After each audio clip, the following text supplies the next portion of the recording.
anatomy of basically your dicot and monocot stem. Okay, we are going to prepare here for NEET 2026. So let us talk about the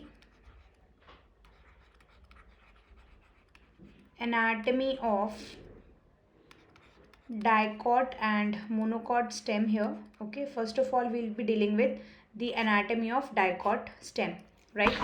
So a transverse section of a typical dicot stem, what does it show in its primary structure? So the outermost layer is of epidermis, we all know that, right? The outermost layer is epidermis, and as you all know कि epidermis जो है ये आपका single layer है. Okay, one layer of cells. Okay, and these outer walls are basically cuticularized. Cuticularized मतलब क्या? इसके ऊपर एक थिक वैक्सी सब्सटेंस की कोटिंग होती है, ठीक है, which is cuticle, right? Cuticle is the thick vaccine substance coating. And जो यंग स्टेम होते हैं, जो यंग डाइकॉट स्टेम होते हैं, उन पर तो स्टोमेटा भी होता है, ठीक है, they have stomata as well. अब एपिडर्मिस के नीचे आ जाओ. एपिडर्मिस के नीचे आपके मल्टी लेयर्ड आपका स्ट्रक्चर है ये, ठीक है. सो दिस मल्टी लेयर्ड, इसके नीचे आपके हैं हाइपोडर्मिस, ठीक है. इसके नीचे वाली जो ये लेयर है, एपी मतलब ऊपर, ठीक है, और हाइपो मतलब नीचे. सो ये क्या है आपका? ये है हाइपोडर्मिस, है ना. सो हाइपोडर्मिस जो है it lies just below epidermis, जैसा कि हमको यहाँ पर दिख रहा है. यहाँ पर क्या है? 3 to 5 लेयर्स ऑफ ये कॉलनकाइमा सेल्स होते हैं, ठीक है. दिस हाइपोडर्मिस क्या है? ये 3 to 5 लेयर्स हैं. किसके? कॉलन कायमा के ये प्रेजेंट होते हैं, ठीक है, डाइकॉट स्टेम में. फिर इसके नीचे आपका बिलो हाइपोडर्मिस एक लेयर होती है which is the general cortex और cortical layer which consists of the parenchymata cells only, right ना. इसके नीचे की जो ये लेयर है, राइट, अब ये जो लेयर है this is your general cortex और कॉर्टिकल लेयर आप इसको बोलेंगे, ठीक है. This layer is general cortex और cortical layer which is made up of parenchyma, ठीक है. अब इसके भी नीचे एक और लेयर होती है जिसको हम बोलते हैं एंडोडर्मिस, राइट ना, which is the innermost layer of your cortex, right ना, सबसे अंदर की लेयर है. And this innermost layer of cortex is called as endodermis. ये जो मैं यहाँ बना रही हूँ इसके अंदर वाली लेयर, ये है एंडोडर्मिस, ठीक है. It is something like this. Endodermis अब क्या है कि इसमें क्या है? स्टार्च के ग्रेन्स प्रेजेंट होते हैं, ठीक है ना. क्या प्रेजेंट होते हैं? स्टार्च के ग्रेन्स इसमें प्रेजेंट होते हैं. That's why it is also called as the starch sheath, right. So endodermis को क्या बोलते हैं? स्टार्च शीथ भी बोलते हैं, because of the presence of starch grains in it, right. okay. अब एंडोडर्मिस के भी अंदर वाली जो लेयर है, ठीक है, एंडोडर्मिस के भी अंदर वाली जो लेयर है, दैट लेयर इज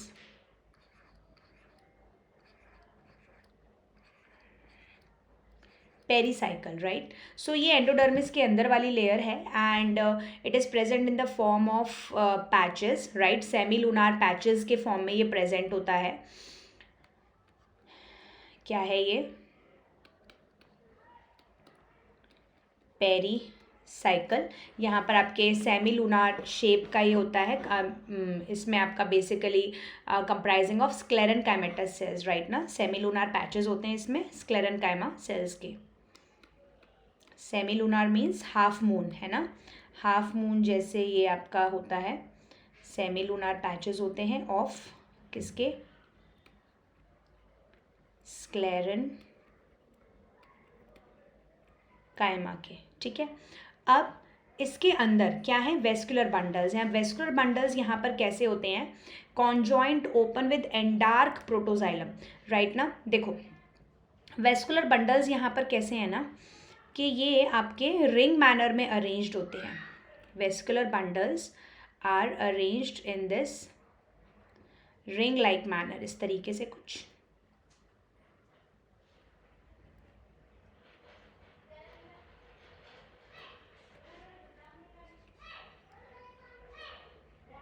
ठीक है, मतलब कि अंदर की तरफ जाइलम, बाहर की तरफ phloem and a cambium layer between them, right ना।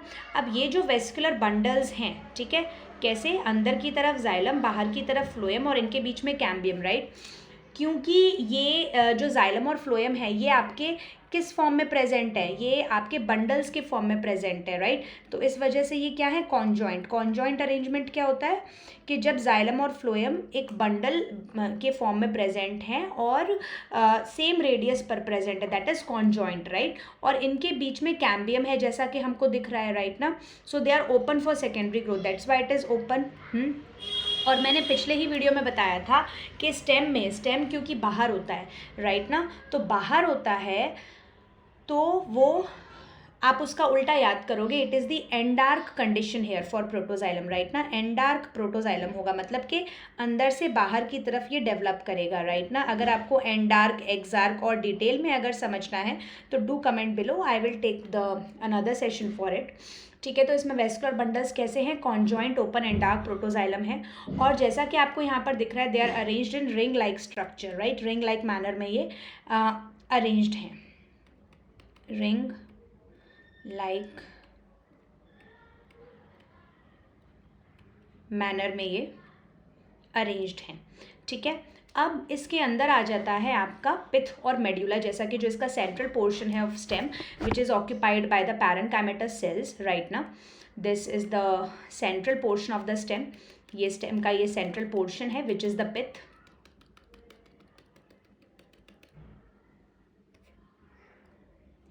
ये है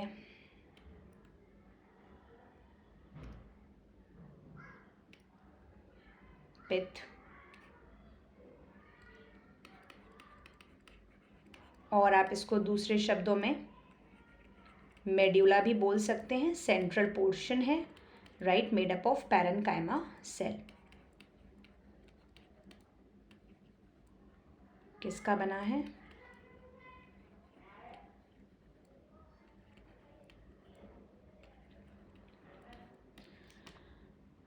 पैरेन्काइमा सेल्स का ये बना है, ठीक है।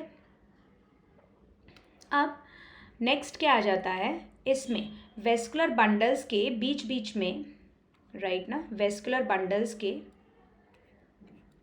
बीच बीच में क्या प्रेजेंट होते हैं, पिथ रे और मेडुलरी रे प्रेजेंट होते हैं, ठीक है ना। ये जो मैं ब्लू कलर से बना रही हूँ, these are radially arranged parenchyma cells ही ये होते हैं, राइट।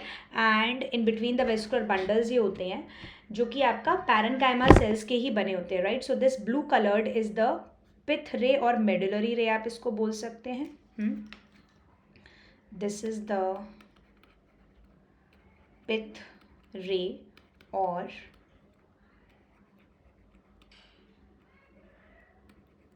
मेड्यूलरी रे, ठीक है। ये क्या है, these are the cells of what, parenchyma, ठीक है। ये आपके क्या है, पैरेन्काइमा सेल्स हैं, रेडियली अरेंज्ड हैं, पैरेन्काइमा सेल्स रेडियली अरेंज्ड हैं ये between vascular bundles, as you can see very well here, ठीक है ना। तो ये आपके बिटवीन वेस्कुलर बंडल्स हम यहाँ पर लिख देते हैं, ठीक है। अब ये किस में काम में आते हैं? ये these help in the radial conduction of food, ठीक है ना। जो फूड का ऊपर नीचे का कंडक्शन है वो तो मेनली आपके सीव ट्यूब एलिमेंट्स, जो सीव ट्यूब्स हैं वो कर रहे हैं, ठीक है। लेकिन रेडियली जो कंडक्ट होना है, मतलब ब्रांचेस पर जाना है और जो लीव्स पर जाना है, ठीक है, तो रेडियल कंडक्शन ऑफ फूड कौन कर रहा है? वो यही कर रहे हैं, right. So they help in radial conduction of food. Okay, so this was all about the dicot stem. मैंने यहाँ पर डायग्राम में ही सारे लेयर्स को अच्छे से एक्सप्लेन कर दिया है. If you face any query, you can comment below. I will take that query in the next lecture. Now let us talk about the anatomy of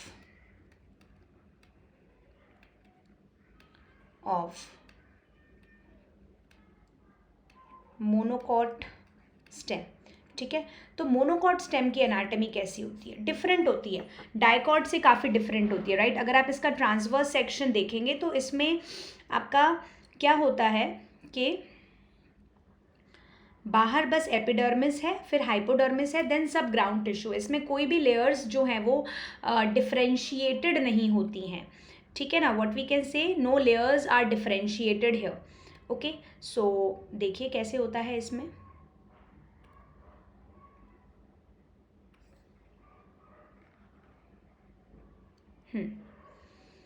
ठीक है, तो ये हमने इसका ट्रांसवर्स सेक्शन बना लिया है, ठीक है।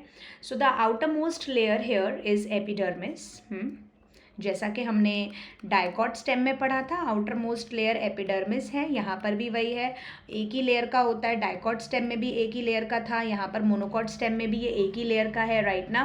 Covered by cuticle, yes, cuticle से ये कवर्ड होता है, ऐसा ही हमने आपका डाइकॉट्स में पढ़ा था, राइट। एंड स्टोमेटा में भी प्रेजेंट है ना, स्टोमेटा प्रेजेंट हो भी सकता है और नहीं भी हो सकता है। स्टोमेटा में बी प्रेजेंट, ओके। अब इसके अंदर वाली लेयर आ जाती है हाइपोडर्मिस, ठीक है ना। इसके अंदर वाली जो ये लेयर है,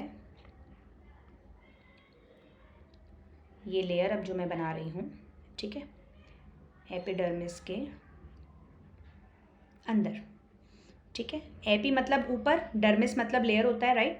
एंड हाइपो मतलब नीचे और डर्मिस मतलब लेयर, राइट ना। तो ये नीचे वाली लेयर है, okay. So this is your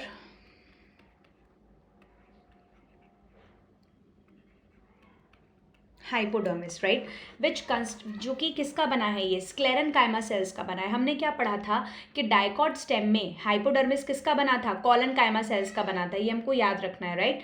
dicots में hypodermis is made up of collenchyma cell, जो कि इसमें जब ये स्टेम जब यंग होता है ना, जब यंग डाइकॉट स्टेम होता है तो collenchyma cells perform photosynthesis as well, right ना। तो आप देखते हो कि जो यंग स्टेम होता है ना बेटा, वो ग्रीन होता है। So it is green due to the presence of this collenchyma and they are able to perform photosynthesis as well, right. But here ऐसा नहीं है, मोनोकॉट स्टेम में ऐसा नहीं है, राइट। हाइपोडर्मिस यहां पर किसका बना है? किसका बना है? स्क्लेरन काइमा का ये बना है, ठीक है। And obviously sclerenchyma cells हैं जो कि फाइबर्स हैं, obviously they help to provide the mechanical support to the stem, है ना। ये क्या करते हैं? मैकेनिकल सपोर्ट ये प्रोवाइड करते हैं, राइट। अब इसके अंदर जो है, जो सारी लेयर्स हैं, that is all ground tissue, right ना। यहाँ पर कुछ भी डिफरेंशिएटेड नहीं है, ठीक है ना। कुछ भी क्या है? डिफरेंशिएटेड नहीं है, मतलब कि पूरा का पूरा जो एरिया है वो ग्राउंड टिश्यू है ना। It is not well differentiated. ये जो पूरा एरिया हम देख रहे हैं, जो खाली एरिया आप देख रहे हैं, this complete is your ground tissue which is not differentiated, not well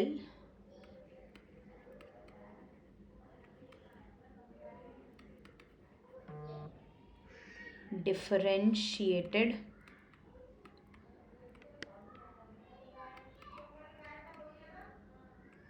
into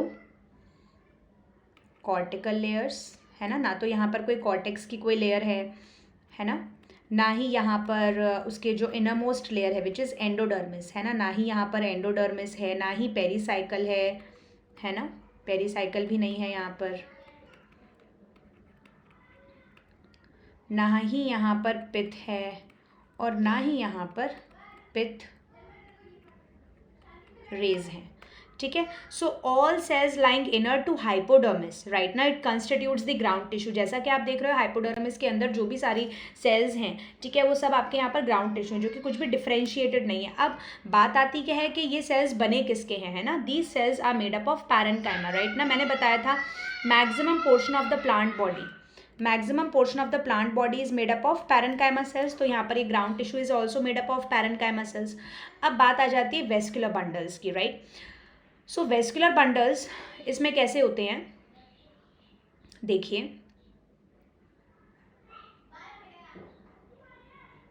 vascular bundles इसमें सेंटर में जो होते हैं वो बड़े बड़े होते हैं, ठीक है। सेंटर में क्या होते हैं बेटा, बड़े बड़े वेस्कुलर बंडल्स होते हैं। और as you go to the peripheral part, है ना, थोड़े ये इधर छोटे आ गए फिर इससे, है ना, और फिर और आप पेरीफेरी की तरफ जाओगे तो वो और छोटे दिखेंगे आपको, ठीक है। और पेरीफेरी की तरफ ये क्या होते हैं, और छोटे छोटे होते हैं, ये वेस्कुलर बंडल्स हैं, बहुत छोटे छोटे टुवर्ड्स दी पेरीफेरी, राइट। सो यहाँ पर क्या है, हम क्या देख सकते हैं कि ग्राउंड टिश्यू में वेस्कुलर बंडल्स आर स्कैटर्ड, है ना, लेकिन इनकी जो स्कैटरिंग है वो अलग अलग तरीके की है कि सेंटर में तो ये बड़े हैं और पेरीफेरी पर ये क्या हैं, छोटे हैं, ठीक है। सेंटर में बड़े हैं और पेरीफेरी पर कैसे हैं, ये छोटे हैं, right. So these are the vascular bundles here. देखिए ये आपके वेस्कुलर बंडल्स हैं, vascular bundles as you can see, ठीक है। सो इनकी अगर हम बात करें तो ये आपके दो पार्ट्स में स्कैटर्ड हैं, एक तो आपके सेंटर की तरफ है, ठीक है, और एक पेरीफेरी पर है ना। तो हम क्या बोलते हैं कि सेंटर पर जो वेस्कुलर बंडल्स हैं वो हैं लार्ज, है ना, और इनका नंबर कैसा है, कम है, they are less in number is less here as you can see. और पेरीफेरी पर जो हैं इनका जो साइज़ है वो स्मॉल है and they are more in number, ठीक है, नंबर में ये आपके कैसे हैं, ज़्यादा हैं, डेंसली अरेंज्ड हैं, राइट ना, राइट। सो जैसा कि हम देख रहे हैं कि यहाँ पर जो वेस्कुलर बंडल्स हैं they are almost oval in outline, ठीक है, कैसा शेप है इनका, ओवल है, राइट ना, and they are surrounded by a sheath called as bundle sheath, ठीक है ना, made up of sclerenchymatous tissues. यहाँ पर आप इनका शेप लिख सकते हैं, ओवल है ये, ठीक है, और ये आपके क्या है, एक शीथ से सराउंडेड होते हैं which is your bundle sheath हम इसको बोलते हैं, ठीक है। इसको आप क्या बोल देंगे,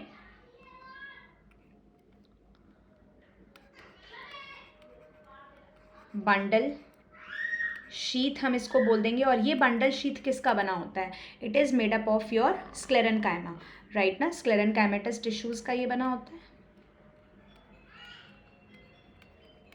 ठीक है। सो अब यहाँ पर वेस्कुलर बंडल्स होते कैसे हैं, they are conjoint as you can see कि जाइलम और फ्लोएम साथ साथ में प्रेजेंट है, राइट ना, जैसा कि हमने डाइकॉट स्टेम में देखा था कि कॉन्जॉइंट है, ऑब्वियसली स्टेम में तो कॉन्जॉइंट ही होता है, ठीक है। So how they are, the vascular bundles are conjoint, क्योंकि ये एक ही मिलकर एक ही बंडल बना रहे हैं ना, lying on the same radius, that's why they are conjoint, ठीक है। और क्लोज्ड हैं, क्लोज्ड क्यों है, क्योंकि इनके बीच में क्या है, कैम्बियम नहीं है, राइट ना, so they do not perform secondary growth, they are closed for secondary growth, इसलिए ये नाम है क्लोज्ड, ठीक है। और monocot stem can not undergo secondary growth, वही क्लोज्ड है, वही मैंने बताया कि भाई क्लोज्ड में क्या है, कैम्बियम एब्सेंट है ना, तो क्योंकि कैम्बियम एब्सेंट है तो यहाँ पर सेकेंडरी ग्रोथ भी नहीं होती है, right. So endarch xylem is present as protoxylem lies towards the centre, है ना। अब यहाँ पर क्या है कि एंडार्क जाइलम है, राइट ना बेटा, मतलब कि हम स्टेम पढ़ रहे हैं तो स्टेम में ऑब्वियसली एंडार्क होता है ना, हमने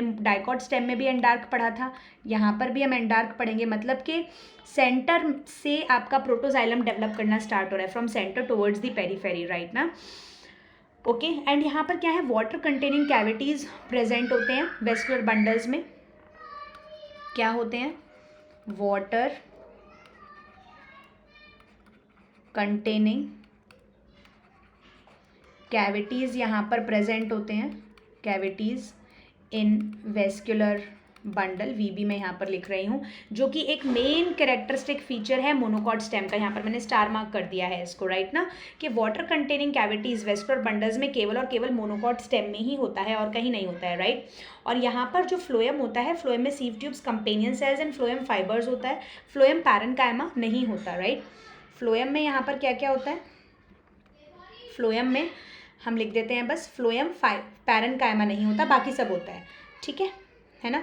फ्लोएम पैरेन्काइमा नहीं होता। फ्लोएम पैरेन्काइमा का काम क्या है, रेडियल कंडक्शन ना, तो यहाँ पर रेडियल कंडक्शन की ज़रूरत ही नहीं है क्योंकि मोनोकॉट स्टेम है, सेकेंडरी ग्रोथ होती नहीं है तो रेडियल कंडक्शन की ज़रूरत ही नहीं है, राइट ना। सो इसलिए फ्लोएम पैरेन्काइमा एब्सेंट है, बाकी सब इसमें होता है, sieve tubes, companion cells, phloem fibres, वो सब इसमें होता है, राइट।